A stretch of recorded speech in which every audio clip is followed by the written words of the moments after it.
حضرت ابو سعید ابو الخیر رحمۃ اللہ علیہ کہتے ہیں میں غلام خرید کے لایا. جو غلام شرط کے ساتھ آتے تھے وہ سستے ملتے تھے، اور جن کو ہم بس خرید لاتے تھے اپنی مرضی سے وہ ذرا مہنگے ہوتے تھے. تو غلام نے کہا حضرت جی 3 شرطیں ہوں گی اگر آپ مجھے خریدیں گے. میں نے کہا بولو.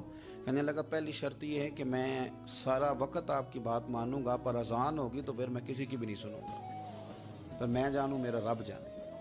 میں نے کہا قبول ہے. کہنے لگا دوسری شرط یہ ہے کہ دن کے وقت بات مانوں گا، رات کو نہیں مانوں گا.